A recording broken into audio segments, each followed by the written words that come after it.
سلام على عباده الذين اصطفى أما بعد أعوذ بالله من الشيطان الرجيم بسم الله الرحمن الرحيم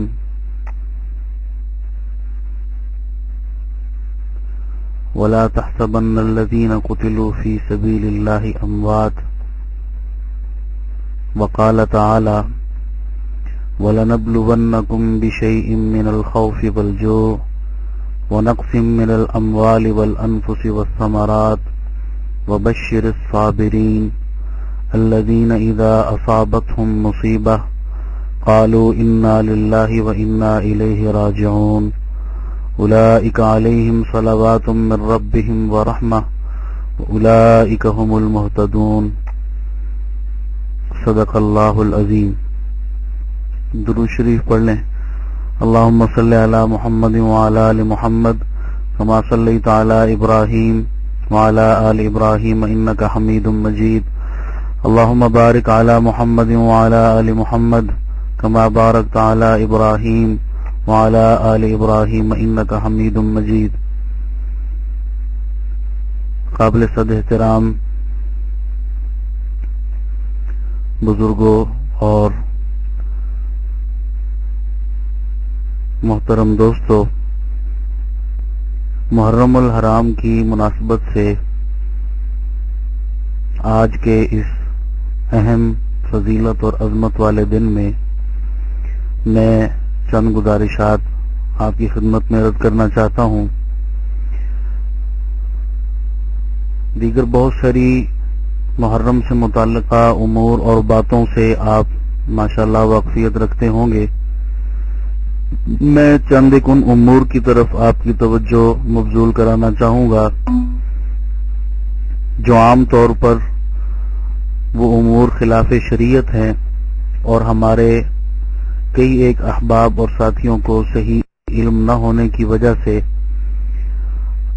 ہمارے سنی حضرات بھی وہ کام غیر شعوری طور پر سر انجام دینے لگتے ہیں، حالانکہ اپنی اصل کے اعتبار سے وہ امور یا وہ کام بالکل غلط ہیں اور اہل باطل کا شعار اور ان کا شیوا ہیں. تو اس جہالت کی وجہ سے ہم چونکہ یہ کام کرتے ہیں، لہذا ہمیں ان امور سے بچنا چاہیے اور اس جہالت سے ہمیں آگاہی ہونی چاہیے اور خود بھی ان چیزوں کو ہم اچھی طرح سمجھ لیں اور دیگر دوستوں کو بھی اس سے ضرور آگاہ کریں. تو اس سے انشاءاللہ بہت زیادہ فائدہ ہوگا اور یہ موقع کی بات جو ہے یہ زیادہ مؤثر رہتی ہے. یعنی ان دنوں میں چونکہ یہ رسومات اپنے عروج پر ہوتی ہیں تو ان دنوں میں ان چیزوں کا رد جو ہے یہ بھی بہت ضروری ہے.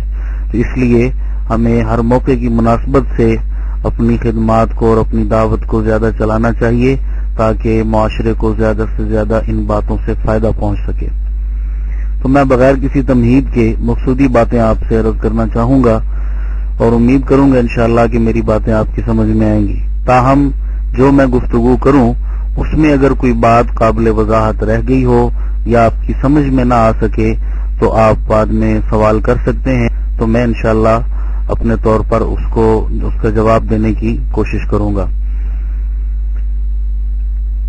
پہلی بات یہ ذہن میں رکھنے والی ہے کہ محرم الحرام کا مہینہ بڑی عظمت، فضیلت، رتبے، مرتبے اور مقام والا مہینہ ہے. جناب آدم علیہ الصلوۃ والسلام سے لے کر ہمارے نبی پاک صلی اللہ علیہ وسلم تک جتنے بھی انبیاء گزرے، تمام شریعتوں میں اس مہینے کو ایک اہم مقام اور ایک مرکزی حیثیت حاصل رہی ہے اور تاریخ انسانی کے بڑے اہم واقعات اس مہینے سے تعلق رکھتے ہیں جن کا وقوع اس مہینے میں ہوا. محرم کا مہینہ شروع سے عظمت والا تھا اور پھر یہ 10 محرم جس کو یوم عاشورہ بھی کہا جاتا ہے یہ خاص طور پر عظمت والا مہینہ ہے. قبل اس کے کہ میں اس کی مزید وضاحت کروں اس سے پہلے ایک اصولی بات آپ ضرور سمجھ لیجئے تاکہ اگلی بات سمجھنا آپ کو آسان ہو. وہ بات یہ ہے کہ بسا اوقات آدمی ایک اچھا کام، نیکی کا کام کسی عام وقت میں اگر کرتا ہے تو اس کا اجر بھی اکیلا ہوتا ہے، تھوڑا ہوتا ہے. وہی نیکی کا کام اگر کسی خاص جگہ یا خاص وقت میں کرے تو اس کا اجر اور ثواب بھی کئی گنا بڑھ جاتا ہے۔ مثال کے طور پر آپ نے نماز پڑھی گھر میں اکیلے، تو آپ کو نماز پڑھنے پر ایک نماز کا ثواب ملا۔ وہی نماز مسجد میں جماعت کے ساتھ پڑھی تو آپ کو ایک نماز پڑھنے پر 27 نمازوں کا ثواب ملا۔ وہی نماز آپ نے مسجد نبوی شریف میں جا کر پڑھی تو ایک نماز پڑھنے پر 50,000 نمازوں کا ثواب ملا۔ وہی نماز آپ نے بیت اللہ شریف میں پڑھی تو ایک نماز پڑھنے پر 1,00,000 نمازوں کا ثواب ملا۔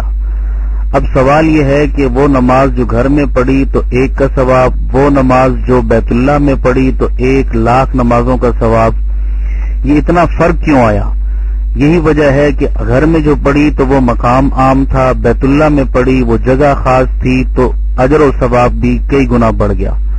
عام دنوں میں آپ روزہ رکھتے ہیں، ایک روزے کا ثواب، وہی روزہ آپ رمضان کے مہینے میں رکھیں تو ثواب کہاں سے کہاں چلا جائے گا۔ اس سے پتہ چلا کہ بعض اوقات ایسے ہیں جن میں وہ عبادت کی جائے تو ثواب بڑھ جاتا ہے، بعض جگہیں ایسی ہیں جن میں وہ عبادت کی جائے تو اجر و ثواب کئی گنا بڑھ جاتا ہے۔ دوسری بات یہ سمجھیں کہ اگر کسی وقت یا کسی جگہ میں کوئی حادثہ یا کوئی وقوع پیش آ جائے تو اس کی وجہ سے وہ جگہ یا وہ مقام منحوس نہیں ہو جاتا، اور اگر کسی جگہ میں ایسی بات پیش آ جاتی ہے تو لوگ اس کو بڑی خوش قسمتی تصور کرتے ہیں۔ مثال کے طور پر ایک بندے نے وضو کیا، مسجد میں آیا جمعہ پڑھنے کے لیے، جمعہ کی نماز میں شریک ہوا، جماعت کے ساتھ نماز پڑھتے ہوئے سجدے کی حالت میں روح پرواز کر گئی۔ اب سجدے کی حالت میں اگر وہ فوت ہو جائے اور باقی نمازی یہ کہیں کہ جناب ہم تو آئندہ نماز پڑھیں گے، کیوں جی؟ اس لیے کہ یہ تو بڑی منحوس جگہ ہے، نعوذ باللہ، کہ یہاں فلاں بندہ آیا اور وہ فوت ہو گیا، فلاں بندہ آیا اور اس کو ہارٹ اٹیک ہو گیا، تو ہم تو نماز پڑھنے نہیں آئیں گے۔ تو آپ یقیناً ایسے بندے کو بے وقوف سمجھیں گے کہ مسجد میں نماز کی حالت میں سجدے میں اگر روح پرواز کر گئی تو یہ تو بڑی خوشبختی کی علامت ہے۔